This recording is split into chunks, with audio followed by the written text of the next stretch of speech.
একটি মানবিক আবেদন। লক্ষ্মীসাগর অঞ্চলের নতুনগড় গ্রামে আমাদেরই এক বন্ধু, তার ছেলে কিডনির রোগে গুরুতরভাবে আক্রান্ত। ইতিমধ্যেই সে বাঁকুড়া গোবিন্দনগরে চিকিৎসা হওয়ার পর তাকে ট্রান্সফার করা হয় কলকাতার এনআরএস হাসপাতালে। সেখানেও দীর্ঘদিন ধরে চিকিৎসা হওয়ার পর ঠিক হওয়ার কোনো সম্ভাবনা না দেখায় তাকে পরিকল্পনা করা হচ্ছে যে ভেলুর নিয়ে যাওয়া হবে। আর এই চিকিৎসা চলাকালীন তার যা জমানো টাকা পয়সা ছিল সেগুলো প্রায় শেষ হয়ে গিয়েছে। তাই ভেলুর নিয়ে যাওয়ার জন্য সে এখন অর্থনৈতিক সংকটের মুখোমুখি। বিস্তারিত তার মুখ থেকেই শুনুন। নমস্কার, আমার নাম সোমেন লায়ক। আমার বাঁকুড়া জেলায় লক্ষ্মীসাগর অঞ্চলের নতুনগড় গ্রামে বাড়ি। আমার ছেলেটার কিডনির সমস্যা হয়েছে। বাঁকুড়াতে ট্রিটমেন্ট করাচ্ছিলাম, কিন্তু রোগ ধরতে পারেনি। তারপরে ওনারা কলকাতা এনআরএসে রেফার করে ওখানে আজ 9 মাস তো ট্রিটমেন্ট করাচ্ছি। মোট 11 মাস ট্রিটমেন্ট হচ্ছে। বাচ্চাটার বয়স এখন 11 মাস। ওখানে 3বার ওটি করা হয়েছে, কিন্তু ওটির পরেও কোনো ফলাফল দেখতে পায়নি। একটু কোনো চেঞ্জ হয়নি, সুস্থ একটু কোনো হয়নি। যেমন কি তেমনি 1 মাস 15 দিন ছাড়া ওটি করা হচ্ছে বাচ্চাটার। এই যে এটা হচ্ছে বাঁকুড়ায় আমাদের ডিসচার্জ রেফার কাগজ। এখান থেকে রেফার করেছিল কলকাতা এনআরএস নীলরতন সরকার। ওখানে যাওয়ার পর আমরা 21 দিন ওয়েট করি। 21 দিন ওয়েট করার পরে ফার্স্ট ওটি হয়। এটা ফার্স্ট ওটির কাগজ। এটা করার পরে আমাদের 1.5 মাস থাকতে হয়েছিল কলকাতাতে। তারপরে আরও অনেক রিপোর্ট মাঝে যেতে হয়েছিল। এই তার রিপোর্ট এখানে আছে, এই যে তার রিপোর্ট। তারপর 1 মাস 15 দিন পরে, ওটির 1 মাস 15 দিন পরে তারপরে আমাদেরকে আরও যেতে হয়েছিল সেকেন্ড ওটিতে। সেকেন্ড ওটির পরে এই সেকেন্ড ওটির কাগজ, এই রিপোর্ট। এর পরেও আরও রিপোর্ট, অনেক রিপোর্ট হয়েছিল।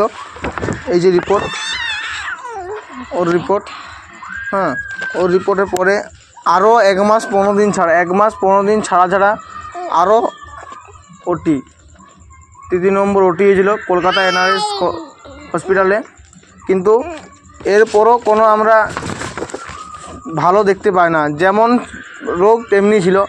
এই যে আমার বাঁকুড়া থেকে প্রতি সপ্তাহে আমাদেরকে পেশাব করে ইউরিন কালচার রিপোর্ট করে নিয়ে যেতে হতো।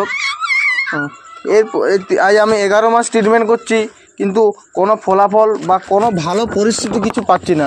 যেমন প্রবলেম সেমনি, কোনো এক্সচেঞ্জ হয় না, বা কোনো যে একটু ভালোর দিকে এসছে কোনো সেরকম পরিবর্তন নেই।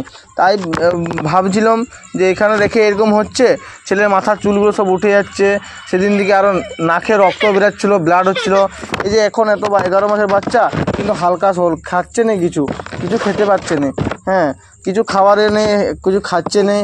আর আমাদের এখনও পর্যন্ত প্রায় 1 লাখ 1.5 লাখ টাকা খরচ হয়ে গেছে। প্রতি সপ্তাহে শনিবার নয় বুধবার প্রতি সপ্তাহে যেতে হতো।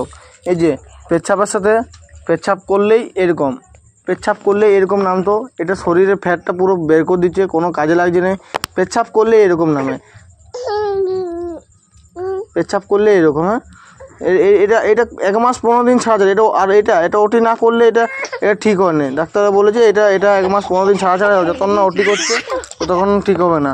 তার জন্য এখানে ভাবলাম যে এতদিন ট্রিটমেন্ট করলাম, কোনো পরিস্থিতি কোনো ভালো কিছু পাওয়া গেল না। তাই ভাবছিলাম আমরা সিএনসি ভেলুর নিয়ে যাব।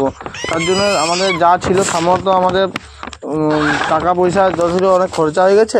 তাই বললাম তোমাদের কাছ থেকে যদি কিছু সাহায্য চাইছিলাম, যদি দেন আমার ছেলেটা সুস্থ হবে। তাই আমাদের এখানে হাত জোড় করে বলছি, যদি কিছু পারেন তো সাহায্য করবেন আর্থিকভাবে। আমি টোটোর কাজ শিখেছি, টোটোর দোকান করা হলো 1 বছর। এই দোকান আস্তে আস্তে শুরু হতে চলেছিল, কিন্তু এখন এরকম সমস্যা, টোটোর কাজ করি। আমি এখানে কিউআর কোড আর ওর ব্যাংকের ডিটেলসগুলো দিয়ে রাখছি। যার যা সামর্থ্য 2 টাকা 5 টাকা 10 টাকা নিজের মতো করে এখানে সাহায্য করুন। আপনাদের এই ছোট ছোট সাহায্যগুলোর মাধ্যমে একটা বাচ্চা সুস্থভাবে তার মায়ের কোলে ফিরে আসতে পারবে। ধন্যবাদ।